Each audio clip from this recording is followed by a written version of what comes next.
인간관계가 그렇게 간단한 문제가 아니잖아요. 그래서 설명할 수 없는 그런 규칙들이 있어요.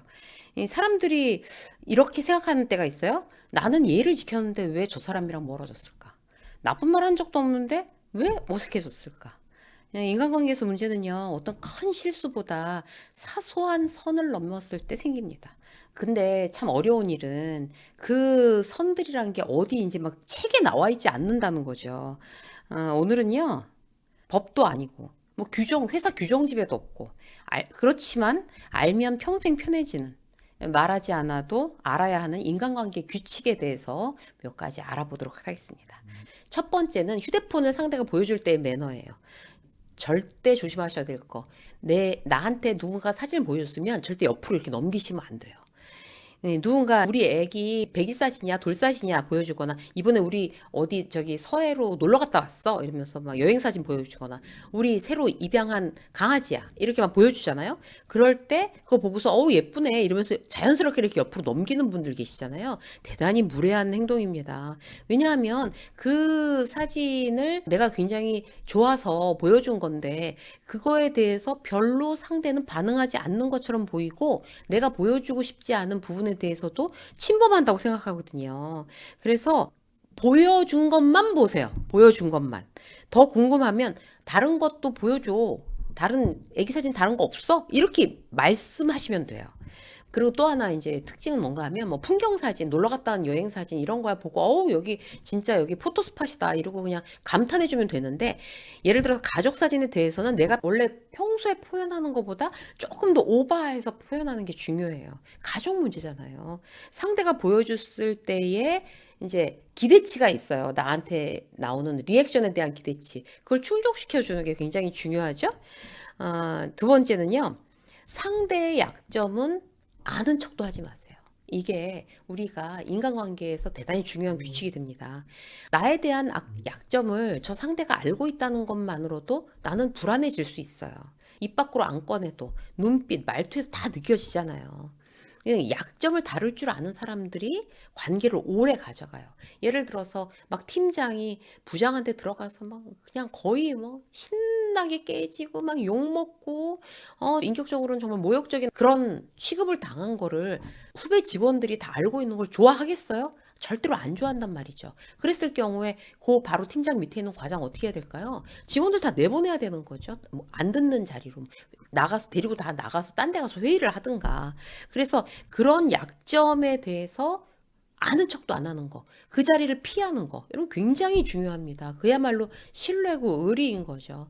또 예를 들어서 나는 이 업계 상황을 다 알기 때문에 이직해 온 저 친구가 왜 이직할 수밖에 없었는지, 회사 안에서 어떤 문제가 있었는지에 대해서 이제 개인적으로 알게 됐어요. 그 사람의 굉장히 큰 어떤 약점이 되는 거죠. 그러면 그랬다며? 라고 얘기를 하거나 아니면 다른 사람한테 소문을 내게 되면은 대단히 문제가 되죠. 상대의 약점에 대해서는 무조건 모르는 척 하십시오. 그게 가장 좋은 방법입니다. 세 번째는요. 조언은요. 부탁받았을 때만 하세요. 회사에서 누가 말을 시작하면 그건 말이야. 그건 아니지. 아, 답답해. 내가 시키는 대로 해봐. 이건 말이야. 이런 식으로 말이 많은 사람들이 있어요. 자신은 후배를 도와주고 싶은 순수한 마음일 수 있어요. 오지랖도 넓은 사람일 수 있어요. 그런데 받아들이는 사람이 받아들이지 않는다면 무슨 소용이겠어요. 조언을 자주 하는 사람일수록 본인은 도와준다고 생각하지만 상대는 막 나를 위해서 이렇게 내려다보는구나. 이렇게 느낄 수 있습니다. 공감 없는 조언은요.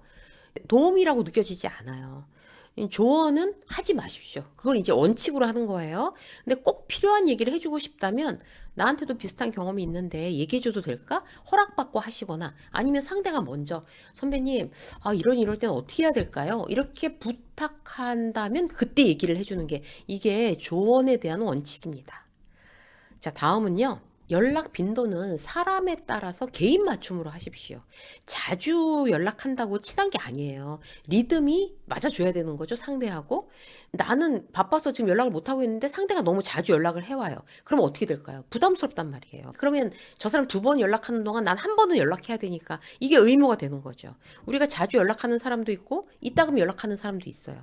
또는 1년에 한 번이나 할까? 그러면서 어쨌든 그 리듬대로 꾸준히 관계끈을 놓지 않는 사람도 있죠. 내가 연락을 주고받는 사람들은 그 횟수에 관계없이 내가 그 리듬을 잘 타고 있나? 그거 한번 체크해 보세요. 그러니까 상대도 부담스럽지 않아야 되는 거예요. 나도 부담스럽지 않고 고맙고 반가워질 만한 리듬을 찾아내는 게 바로 센스라고 할 수 있습니다. 자, 다음은요. 친해졌다고 무례해지지 마십시오. 우리 사이니까. 이 말이 만약에 나왔다. 위험한 거예요.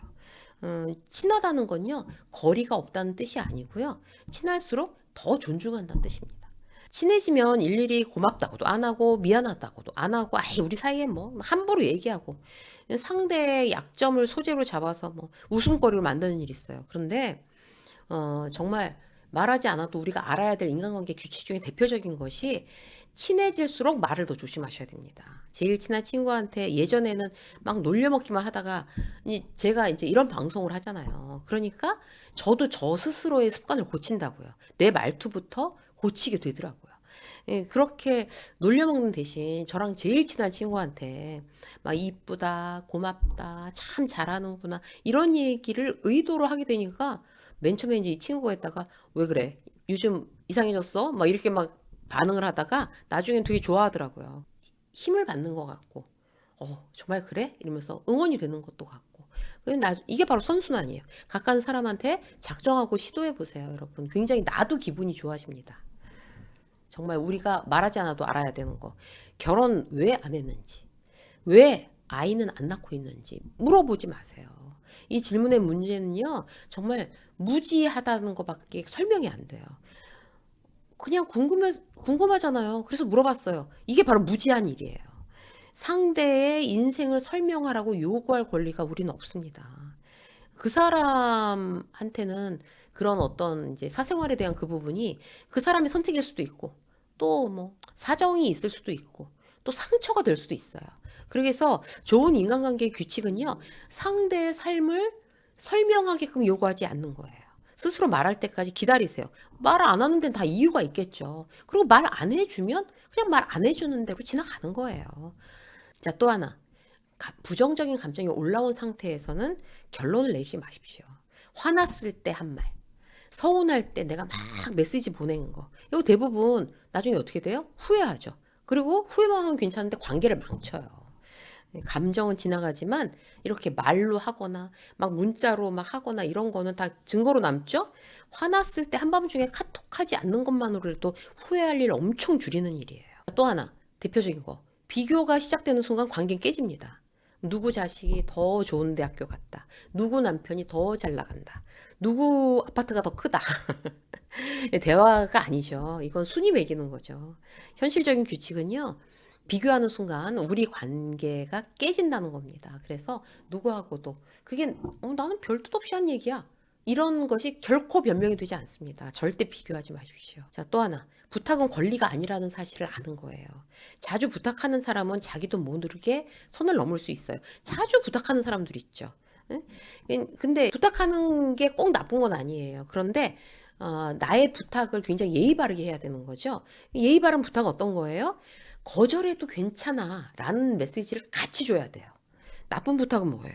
거절하면 상대를 굉장히 난처하고 미안하게 만드는 거. 그거 나쁜 부탁이에요. 상대를 곤란하게 만드는 부탁은 이미 부탁이 아니기 때문에 거절해도 괜찮다는 메시지를 이렇게 주는 거예요. 예를 들어서 바쁘지?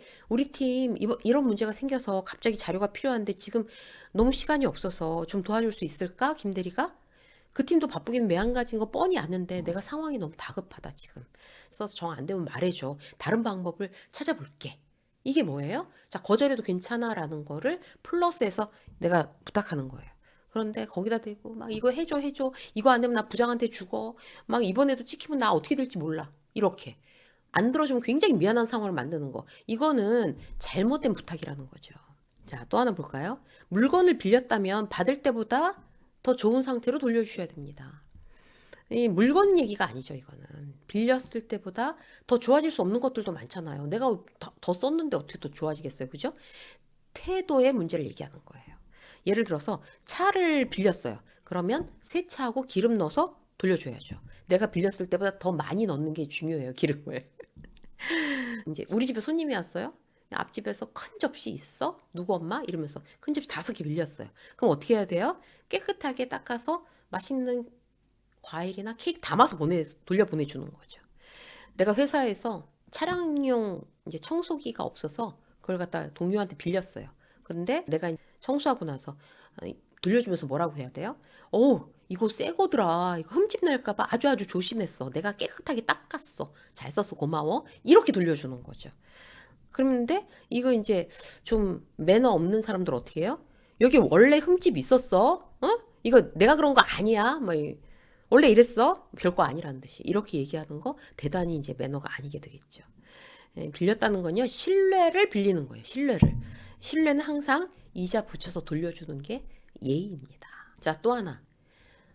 남의 가족의 뭐 직위, 연봉, 뭐 어느 위치인지 캐묻지 마십시오. 자세히. 그거 캐물어서 뭐 하려고요? 이게 정보 수집처럼 보이지만 이제 서열을 이제 확인하고 싶다는 어떤 그런 뜻으로 비칠 수 있잖아요. 이 질문 듣는 사람은 어떻게 느낄까요? 뭐 내 자식을, 내 남편을 평가하려는 거구나. 이 관계가 비교의 기준이구나. 이렇게 느낀단 말이에요. 가족의 사회적 위치는 본인이 먼저 말하지 않으면 절대 물어보지 마십시오. 존중은 묻지 않는 데서 시작됩니다. 오늘 말씀드리는 거 대단한 인맥 기술 아니죠. 선을 넘지 않는 거, 상대를 평가하지 않는 거, 신뢰를 잃지 않는 거. 이런 방법들에 대해서 말씀드린 거예요. 한 문장으로 정리하면 인간관계를 잘 오래도록 유지하는 사람은 말을 잘하거나 막 오지랖 넓은 사람이라는 의미가 아니고요. 선을 아주 센스 있게 잘 지키는 사람이라는 그런 의미도 되겠습니다. 여러분들 선을 잘 지키시고 이런 디테일에 강해지셔서 좋은 인간관계를 풍성하게 누리시기를 바라겠습니다. 유쌤의 직장서 여기까지 하겠습니다. 고맙습니다.